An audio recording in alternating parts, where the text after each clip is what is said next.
Assalamualaikum warahmatullahi wabarakatuh. Perkenalkan, nama saya Iski Karimah, saya dari IAIN Pekalongan.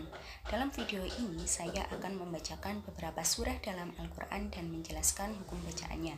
Surat yang pertama yang akan saya baca yaitu surat Al-A'raf ayat 69. A'udzu billahi minasyaitonir rajim. Bismillahirrahmanirrahim. Awa ajibtum an ja'akum dzikrum mir rabbikum ala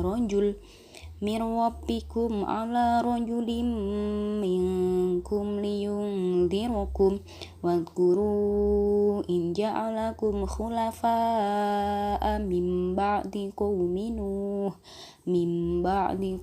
nuhin wa zadakum fil khalqi bastah fadhkuru ala Allahi la'allakum tuflihun. Nah, kemudian saya akan menjelaskan hukum bacaan pada ayat ini. Yang pertama adalah qalqalah sukro, di mana terdapat ba sukun. Kemudian mim sukun bertemu dengan huruf alif yang termasuk bacaan ifa syafawi. Kemudian nun sukun bertemu huruf jim termasuk bacaan ifa. Kemudian mim sukun bertemu dal bacaan ifa syafawi. Tanwin bertemu dengan huruf mim yaitu idgham bihunnah, dan mim bertasydid yaitu hunnah. Kemudian nun sukun bertemu ra yaitu idgham bilahunnah. Mim sukun bertemu ain yaitu ifa syafawi. Tanwin bertemu dengan mim yaitu idgham bihunnah. Kemudian mim bertasydid yaitu hunnah. Nun sukun bertemu kaf yaitu ifa, dan mim sukun bertemu lam yaitu ifa syafawi. Kemudian nun sukun bertemu dzal yaitu ifa. Wadhkuru in ja'alakum termasuk bacaan mad jaiz munfasil karena tidak dalam satu kalimah. Kemudian mim sukun bertemu kha yaitu ifa syafawi. Khulafa ini termasuk mad wajib mutasil karena berada dalam satu kalimat dengan hamzahnya. Kemudian nun sukun bertemu ba yaitu iklab.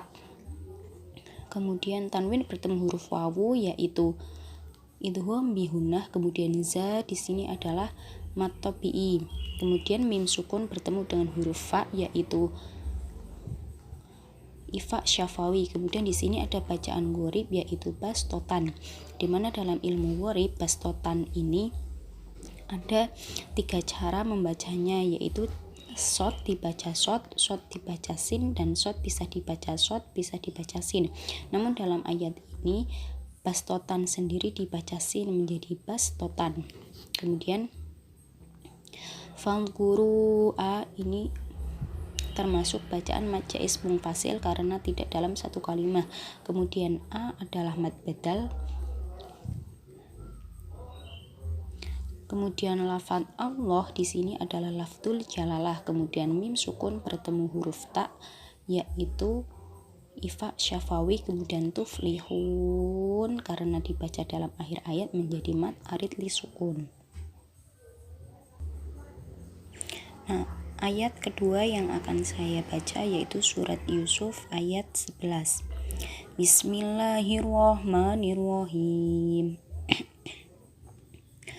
Qulu ya abana malaka la ta'manna ala Yusufa wa inna lahu lanasihun.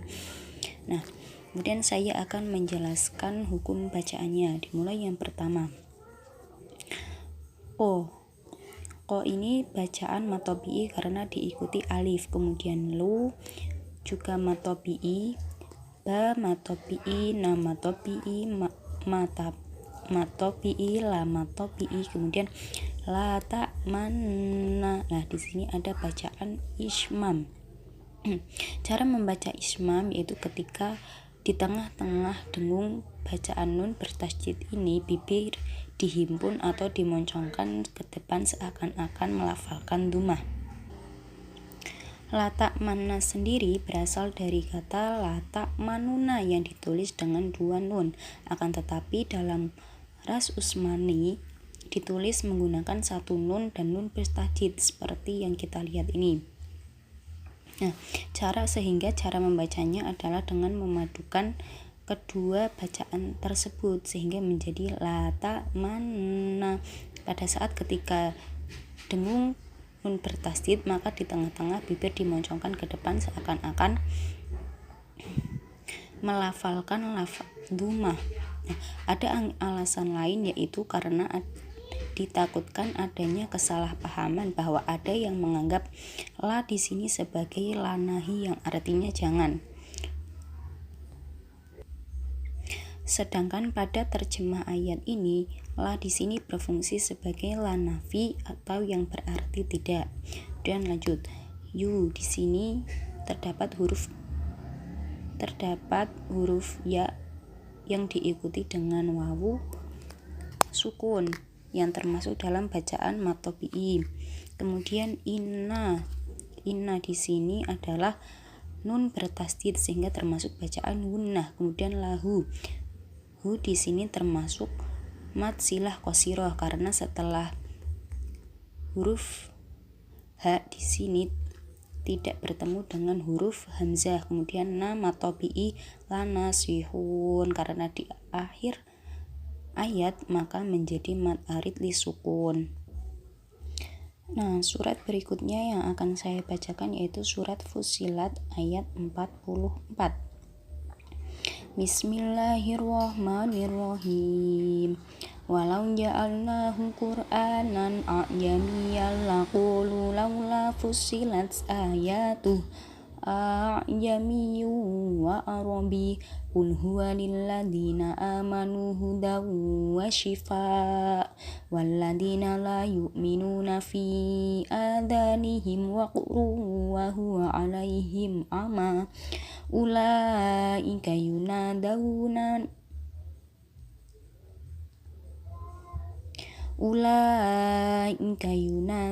min makanin ba'id. Nah, kemudian saya akan menjelaskan hukum bacaan pada ayat ini. Dimulai yang pertama yaitu ada ro' tafhim. Kenapa ro' tafhim? Karena di sini adalah ro' sukun didahului dhammah. Kemudian ada a panjang, di sini adalah mad badal. Kemudian tanwin bertemu dengan huruf alif yaitu idhar. Kemudian tanwin bertemu huruf lam yaitu idgham bila hunah. Kemudian qaf diikuti alif yaitu mad tabi'i. Kemudian lu mad tabi'i, la mad tabi'i. Nah, kemudian ada bacaan a'jamiyun yang termasuk dalam bacaan tashil. Nah, tashil sendiri secara bahasa berarti kemudahan, sedangkan secara istilah yaitu menyamarkan bacaan antara hamzah dan alif. Jadi membacanya disamarkan, tidak seperti hamzah dan tidak pula seperti alif. Nah, sehingga cara membacanya yaitu disamarkan antara bacaan hamzah dan alif menjadi a'jamiyun. Nah, cara gampangnya adalah seperti hamzah diikuti alif dan menjadi sehingga bacaannya panjang sekitar satu harokat menjadi a'jamiyun. Nah, seperti itu. Kemudian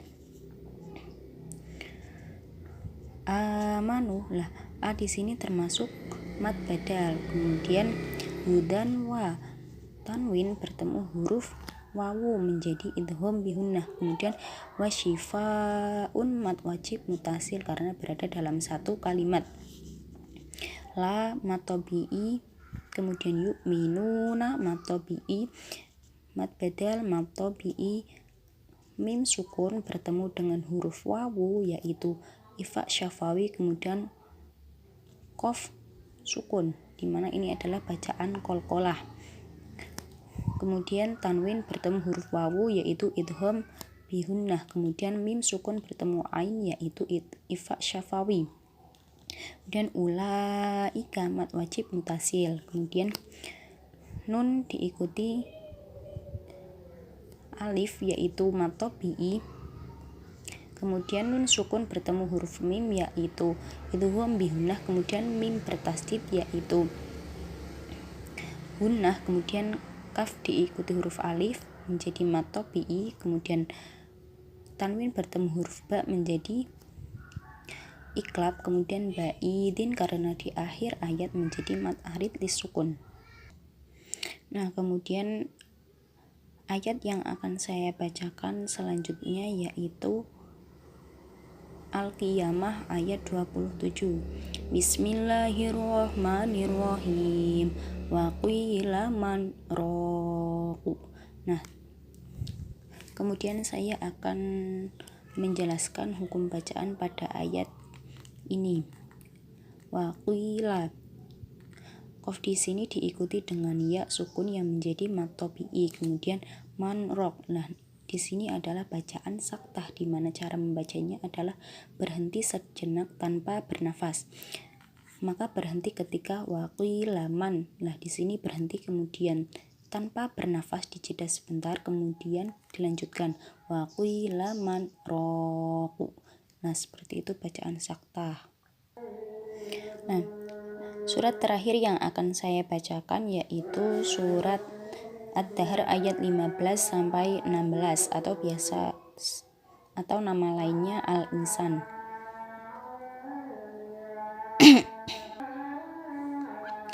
Bismillahirrahmanirrahim.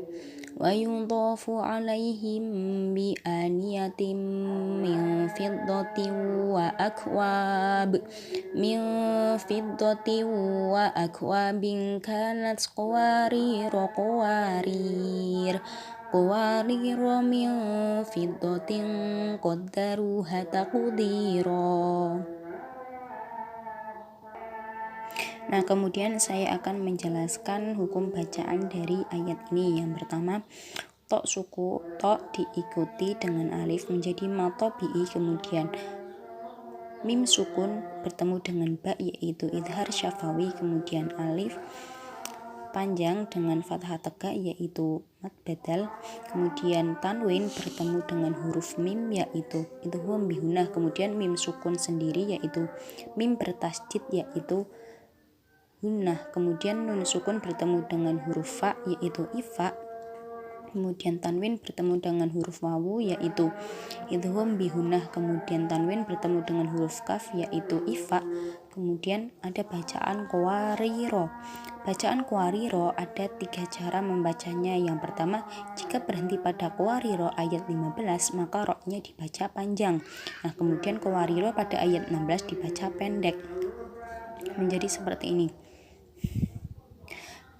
Min fiddati wa akwabin kanat qawariro min fiddah. Nah, cara yang kedua yaitu dengan diwasolkan. Qawariro ayat 15 diwasolkan dengan qawariro ayat 16. Roknya sama-sama dibaca pendek menjadi seperti ini.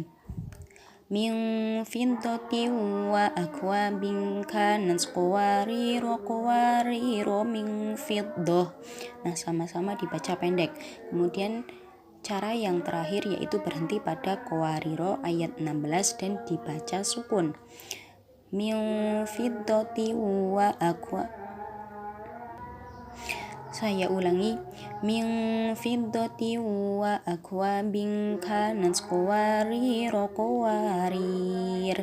Nah, kemudian qawariro yang ayat 16 dibaca pendek. Qawariro min fiddatin qaddaruha taqdira.